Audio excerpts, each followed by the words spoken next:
Hi guys, hello. Good morning once again. Another vlog. Sa vlog na to, mapapanood natin yung naging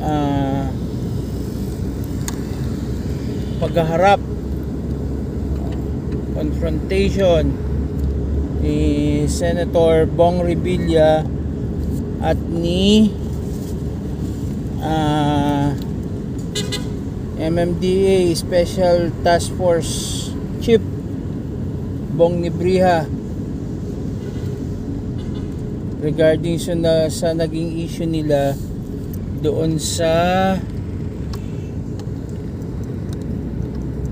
noong nakaraang araw na name drop si Senator Bong na dumaan yung kanyang convoy sa EDSA bus carousel, no? Kaya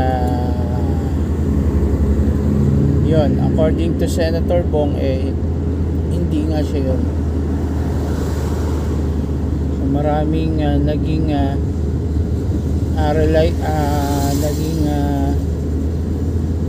puna kay Colonel Bong Nebrija dun sa bagay na yan. So yun, ang binunga nun ay ang kanyang pagkakasuspindi ngayon sa kanyang trabaho. So suspendido ngayon si Colonel Bong Nebrija for that matter.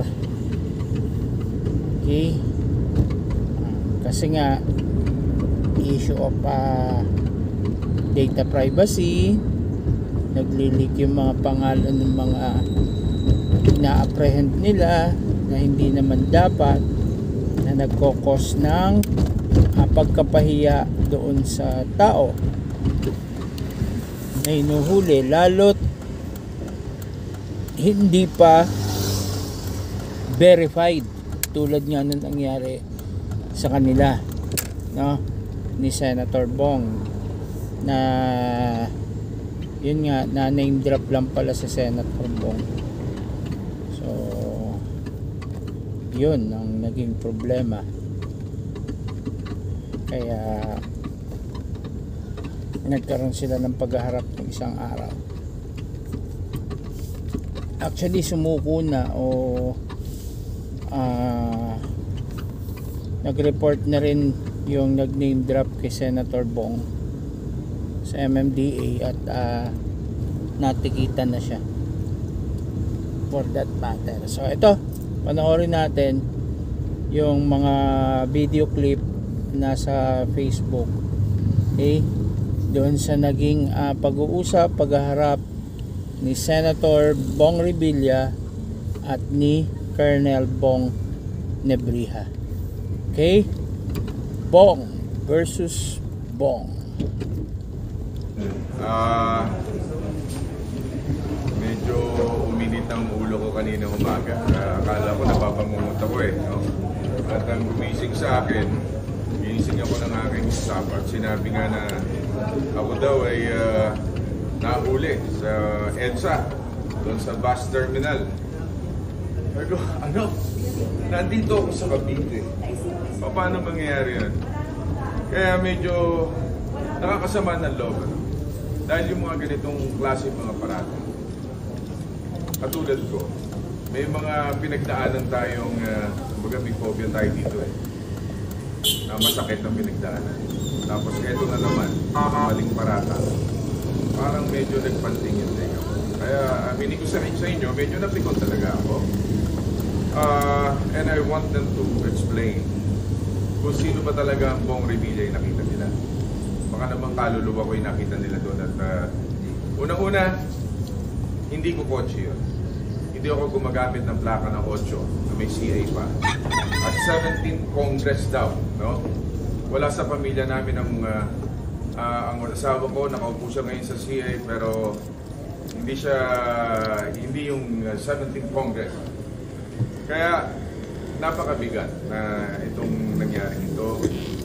Kaya sabi ko nga, kung pwede ipatawag dito sa Senado at ipaliwanag sa akin.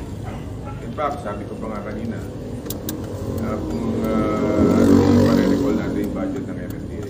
I just wanna make this clear. Medyo mainit lang ang ulo ko kanina. Dahil hindi naman kasalanan siguro ng isang tao o ng iilan, madadamay ang buong departamento.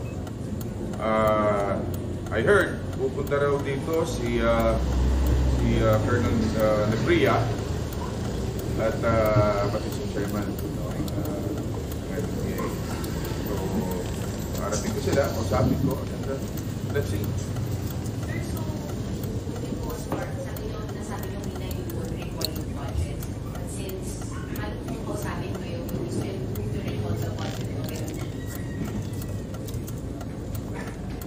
Tingnan natin sa paliwanag nila. Dahil ako naniniwala, di ba? Sinabi nila, parang may nagbaba daw ng bintana at umaway daw ako.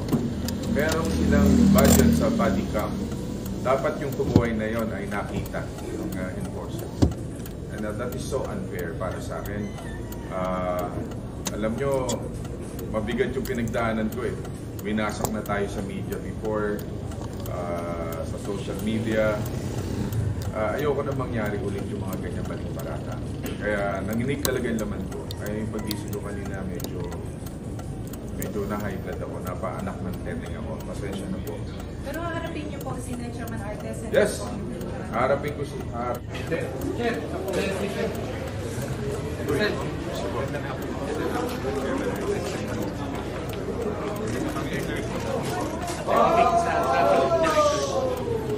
Sino sinadriya?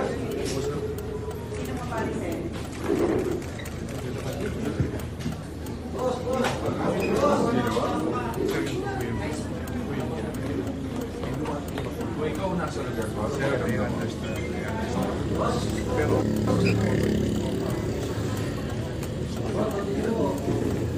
ayan. Sir, daw.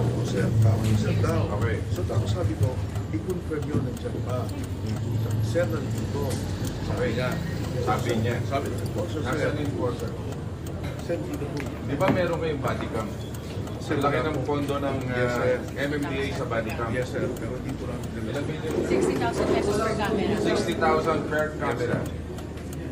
Sir, You believe sa mga hearsay, tapos babanggitin mo sa media? isang ito po. Yung sinabi Hindi, niya, para mag-name drop ka ng senador na hindi ka sigurado based on hearsay. sir, ako mag-clear. Sinabi niya, sir, namin mo. Bakit hindi mo dinala yung tao? Sir, ako na lang po.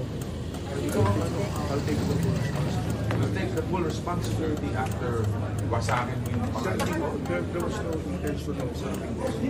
Ang sinabi ko lang, sir, yung pagbigyan nyo, sabi ko lang, just sabi mo kasama ko. In the first place, wala ako sa Yes, sir. nasa kabili ako. Yes, sir. Now, Paano ako napapunta doon? sir, Now that you know, it's not my vehicle. yes, sir. Like what I've said, I just relied on the information that was relayed to me. Nasa tropa ko, sir. So based on hearsay, wawasakin mo yung Sir, senador. I have no intention. Paano pa yung mga maliliit natin mga Sir, wala kababayan? po ang intention na sa akin ito. Why will I do that? Eh bakit mo binanggit yung pangalan ko Sir, sa media? yun po, Sana nakakaradyo po. pina-verify mo muna. Sir, that's what, That's what binanggit mo sa media. that's what I, sir, di po ako in-interview na sinabi ko po nandito kayo. Wala po akong binanggit na ganun. Just that, nandun po ako na nagraradyo po ako, narinig po nila. Hindi, alam mo, Kern, ako, bugbog na ako sa maling paraan. Sir, I have no Okay? intention. Ako, kahit saan ako pumunta, hindi ako umatras sa mga Yes, sir. laban. Yes, sir. I understand. Yung sa totoo lang ako. Yes, sir. I No? understand. Ako rin po nasa po. Ang Oo. sinabi ko lang, sir, Sa totoo ka? I have no intention of ruining your name.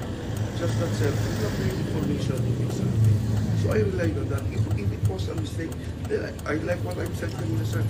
nagkakamali tayo, lahat tayo bawal nagkakamali. And I apologize. Pero kung You apologize to me, sir. yes, sir. Yes, sir. Yes, sir. I will. I already apologize ka. I'm really sorry. I already apologized kanina. I already made an apology. Tao lang po tayo. Lahat po tayo nagkakamali. Eh ngayon, kung nagkamali po yung enforcer ko, as the commander of the task force, the buck ends with me. I do not need to present the enforcer anymore. Kung nagkamali siya, ako na po ang sasagot nun. Sir, ano balak nyo sa enforcer sa tatanggalin? Sir, wala pong balak itatanggal. Kung ako na lang, di ako na lang po. But the buck ends with me. The responsibility ends with me. Yun po ang ang ng commander eh. I need to make decisions. I need to make decisions. It is not to ruin the senator. Alam ko po yung pangalan ng senator. We have common friends. Wala po akong intention na sirain. Kaya kung nagkamali ako na lang po. Ako na lang. That's part of my responsibility. Senator, That's my decision po ng management, we discussed it kanina. We will suspend Colonel Nipri pending investigation po kung ano talaga yung nangyari na po. Una, ita-face na may mga violations po kasi bakit nag-leak yung pangalan ng mga nauulo, which is dapat. And second, kahit naman po sino na nag-name drop, hindi po dapat pinag-name sa policy namin. Dapat hulihin. Yes, sir. Yes, sir. Kasi ang dami po talaga nag-name drop. And ang instructions ko naman po, kahit nag-name drop, ay hindi po talaga dapat payagan. It's just that, yun nga po ang sinasabi ko kanina kay Colonel Brita, na bakit lumalabas yung mga pangalan, lalong-lalo na yan kung may pala. Kawawa naman yung napapangalan na mali. Kaya nga po kami na dito para kasama po ako na mag-issue ng public apology sa hearing ng Senator. Senator Revilla, yung message ka kay Mr. Revilla.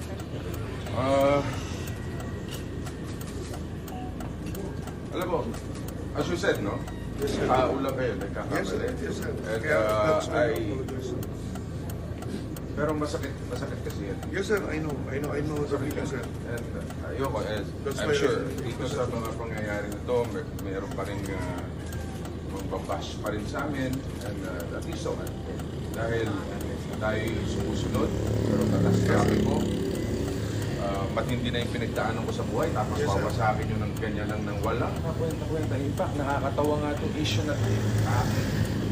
Ang daming problema ng bahay na dapat Yes, sir. pinigil natin, tapos titirahin nyo kami ng ganyan. But we have to answer back because nawawasak yung pangalan namin eh. Yung mga tao nagsasuffer sa traffic.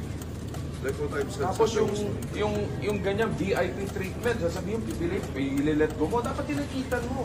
Yes, sir. That's my fault. Diba? Like what I've said. Eh sir. tapos nilet go mo, tapos wawasakin mo. Yes, sir. Diba? Again, sir, that's my judgment for I'm sorry. Yun nga po yung sinasabi ko, Senator, kahit sino mo kung wala doon sa initial guidelines na DOTR kung sino lang pwede umamit. Dapat tikitan. Parang fairness kaya.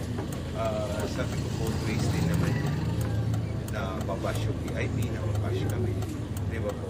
At tapos, ang sinasabi ko kay Colonel Libre, bakit tumalabas yung mga pangalan? Tapos hindi naman pala verified. Whether verified or not, hindi na dapat eh. Kasi nababash unnecessarily because mali po sa proseso natin, which is iaayos po namin. As I've said, we'll be issuing a suspension order to the after investigation. And rest assured, Senator, na ayusin po namin yung Chairman, sa atin lang naman, we're supposed to have a bodyguard. Yes. Actually, Kasi pagka talaga yung gumawa, sinasabi ng gano'n, dapat ipakita nila yung ako talaga yun at unfair yun para niraroute lang po kasi namin, pinaprove pa po kasi namin, Senator, yung protocol po sa paggamit ng body camera natin. Kasi kailangan po namin ng approval ng Metro Manila Council. Na-approve naman na po yan, niraroute lang po for signature yung protocol. Pero soon, gagamit na po yan, pati po yung handheld ticketing device natin para rin walang pagtatalo. So, ipapast track po namin yung paggamit po ng body cameras. Na-calibrate naman na po siya, na tinitest run ngayon. Hinihintay ko lang po yung ma-publish yung rules sa paggamit po ng body camera na Senator.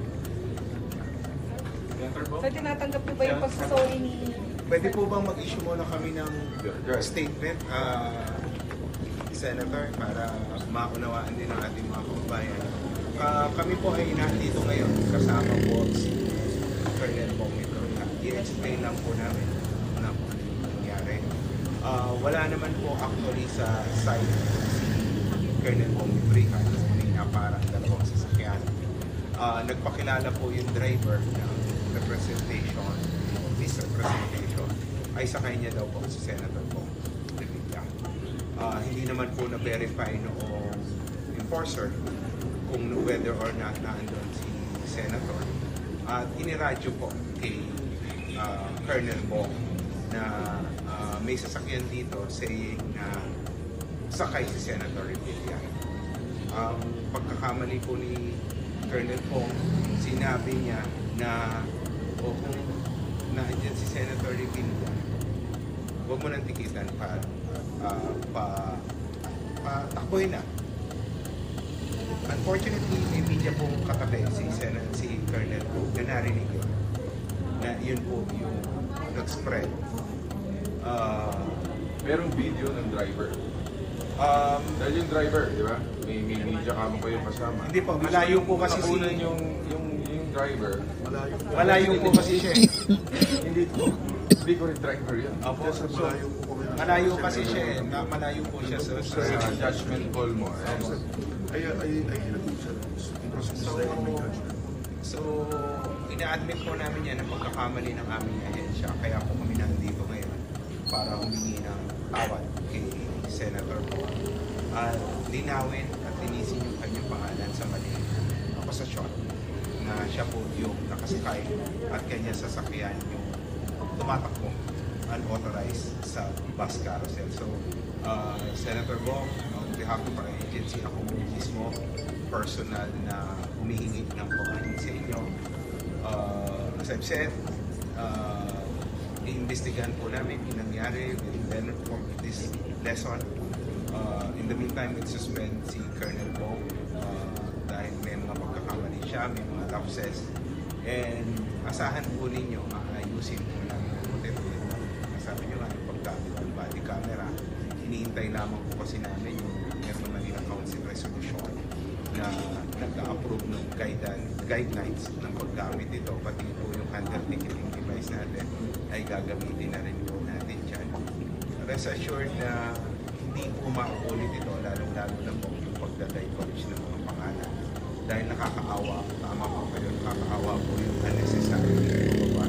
Whether or not siya yung nag-violate ng traffic, hindi po dapat ma-i-announce kung sino yung pangalan dahil kawawa din yung nagkamali na gumamit ng unauthorized or illegal na paggamit ng bus carousel, issue ng ticket, magbabayad siya ng penalty and then mababash pa siya.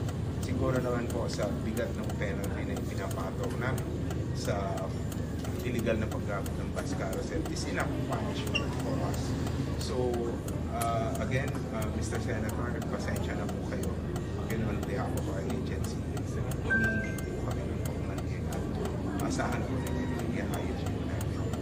Sir, na-identify nila kung sino talaga yung sakay? Ini-investigate po namin yung sasakyan. May ilang video footages na po kami. So, iti-trace po namin yung may-ari na sasakyan. And i-report po namin sa inyo pag once na ma-find out namin kung sino. At i-reklamo po natin yun sa LTO para ma-issue na show cause order at mapatawan po na kaukulang parusa. Sir, meron po kayo Senator Revilla, sir, interparliamentary tinatanggap niyo courtesy po. daw? So, tinatanggap niyo yung pagsasorry and how are you taking for the suspension of Colonel Revilla? Unang-una, no, sabi ko nga kanina, sa dami na ng mga pinagdaanan ko sa buhay, yung mga bagay na ayoko na mangyari, yung mga maling paraan, masakit. Dahil mababash kami, no, Di bali kung ako lang yung mababash na buong pamilya, mababash ka dyan. Pero okay lang, I accept your apology. And leave it to yung chairman kung ano man yung maging decision mo kay Colonel Bong. Sa akin lang, I hope you understand kung bakit naging ganito yung reaction ko. Dahil kung ikaw man yung lumagay sa lugar ko, you will do the same thing. Yes, sir. I understand. I fully understand, sir. Mapapaanak ng teteng ka talaga. That's why I hope you understand. to apologize.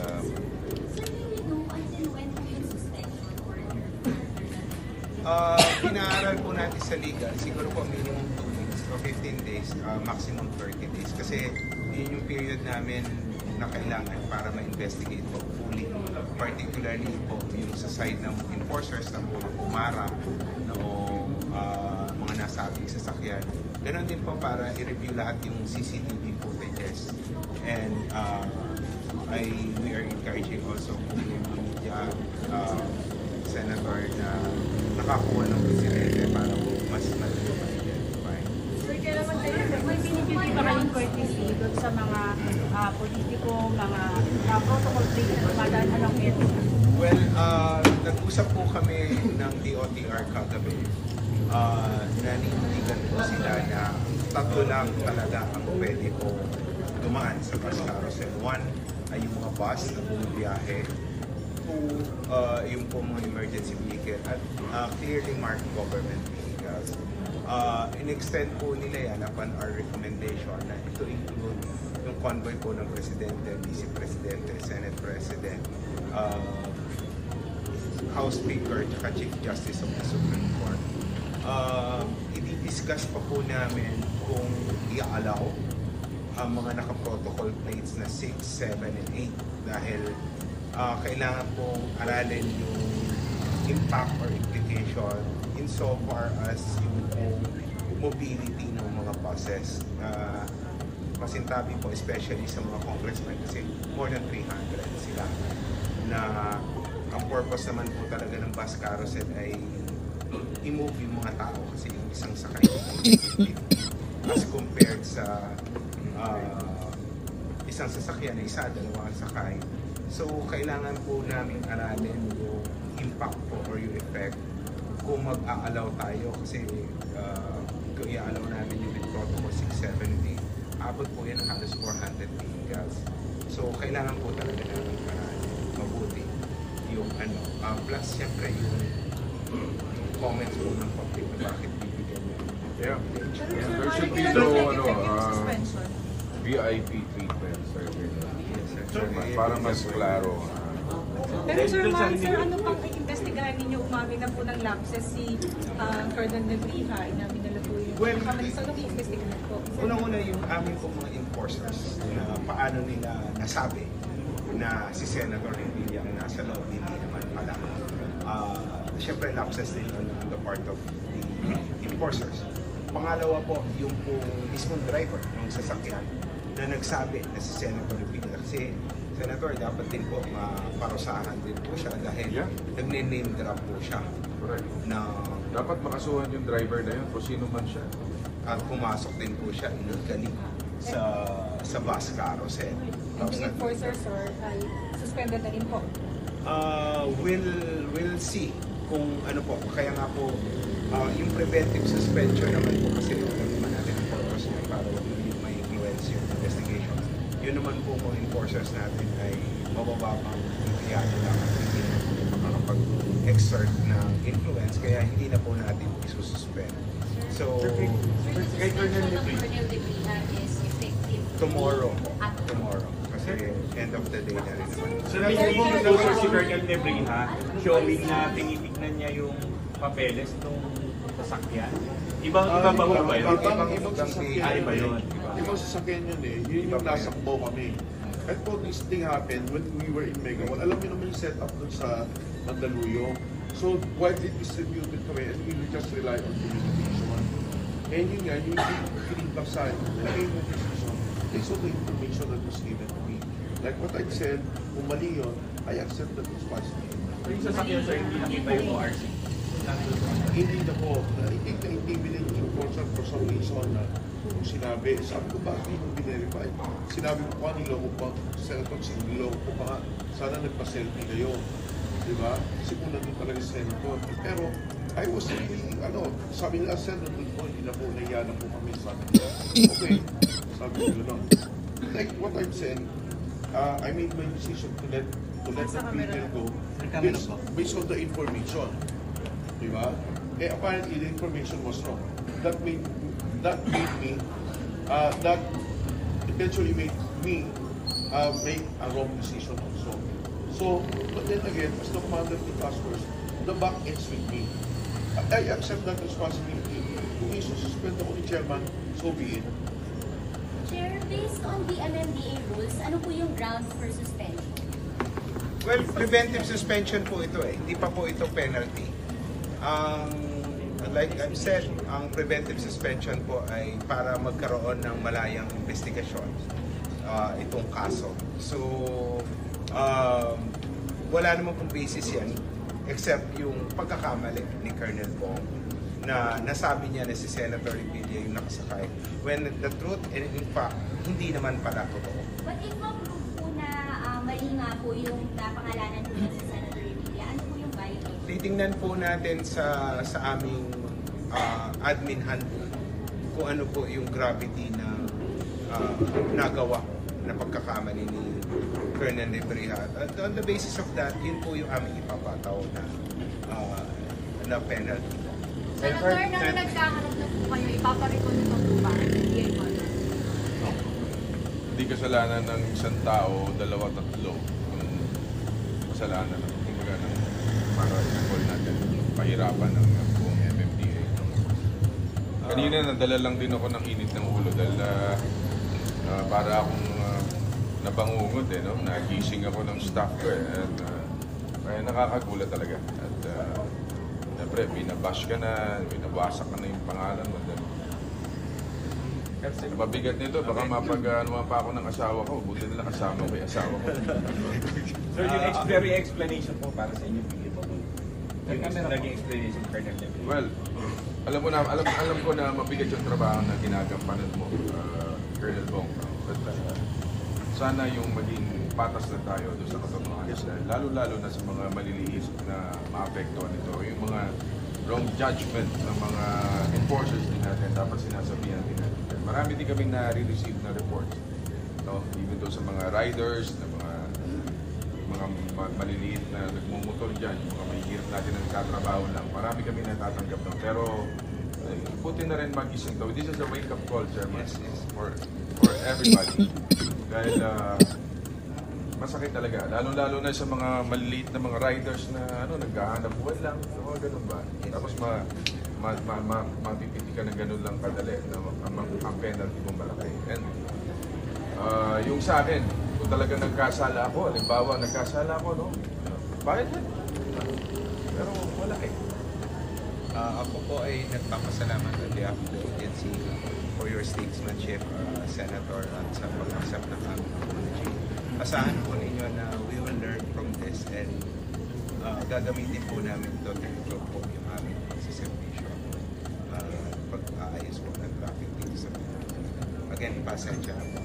apology accepted. Salamat po. Alright, thank you very much. Salamat.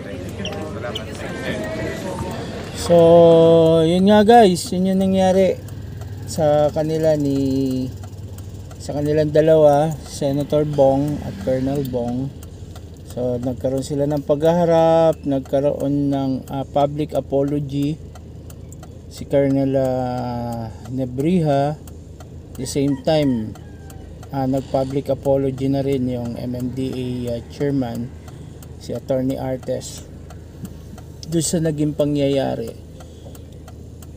Lesson learned ito kay Colonel Bong na mas lalo pang maging maingat sa pagtupad ng kanyang tungkulin, na hindi naman natin masisi din ng sobra, di ba? Pero kasi yung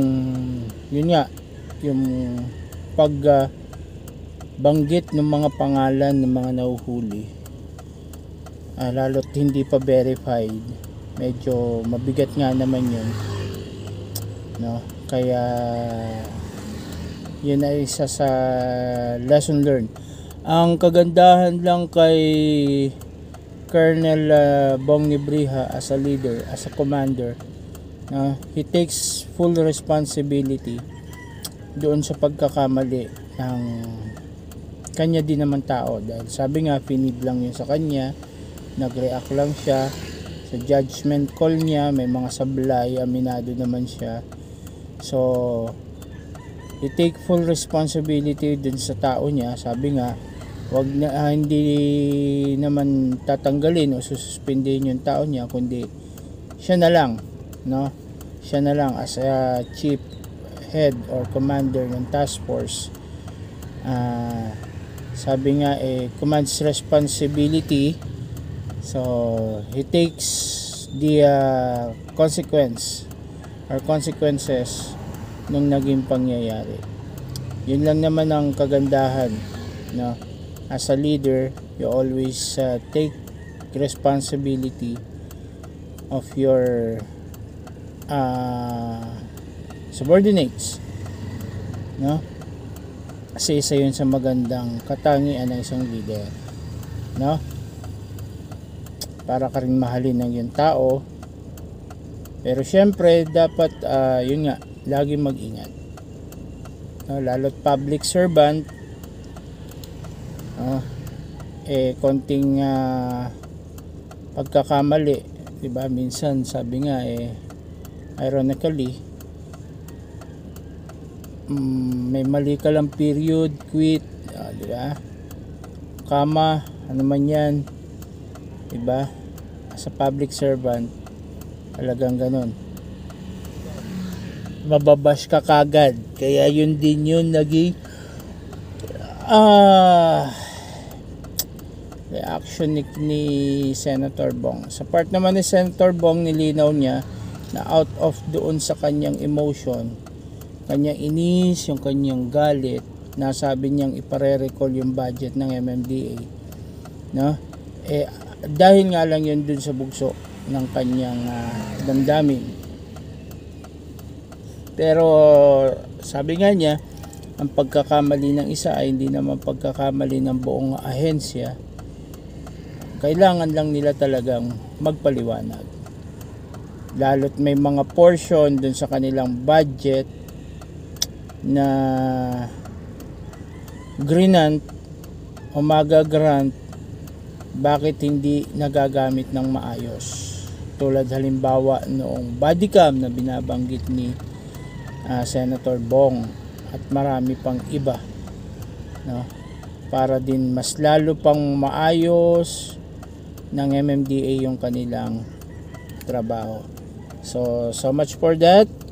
Sana maayos na yan, matapos na yan, no? At doon naman sa pasaway na gumamit sa pangalan ni Senator Bong, na kay Senator Bong na yon kung anong gagawin niya doon sa tao. Ngayon tinikitan na siya, no? Pinagmumulta noong bagong fine na 5,000 first offense sa pagdaan sa bus lane. Okay, so again, salamat po ng marami sa inyo. Sana may natutunan tayo sa pangyayari dito, no? Hindi lang basta pinanood natin, hindi lang basta nakinig tayo, dapat meron tayong natutunan. Yun ang pinakamahalaga sa lahat, yung lesson learned natin sa bawat sitwasyon na nangyayari sa atin, sa buhay natin, sa araw-araw, sa paligid, no? Dapat yan hindi lang basta tayo nakamasid o nag-o-observe. We learn on what we observe, diba? Para hindi natin makomit yung same mistakes. Okay? At maging maingat din tayo sa magiging komento natin, diba? Hindi yung basta nag-comment lang tayo, hindi natin pinag-aralan, hindi natin pinakinggan, hindi natin hinanap yung root cause para mas maging maayos, maganda yung ating komento, diba? mas credible, mas makapag-comment or kung kinakailangan mag-advise at mas mag-suggest, mas malapit sa katotohanan yung magiging advice, suggestion natin at comments natin. So yun lang guys, salamat ulit na maraming sa suporta. Ito po ang inyong Kuya Padswin. Have a nice day ahead, have a nice weekend, at sa aking mga kapatid sa iglesia, huwag natin kalimutan ang ating pagsamba, no? Mamaya at sa araw ng bukas. And again, always don't forget to smile. Bye. See you next vlog. Enjoyed this video? Hit the like button and share with your friends. Also, subscribe to our channel for more videos like this. Thanks for watching.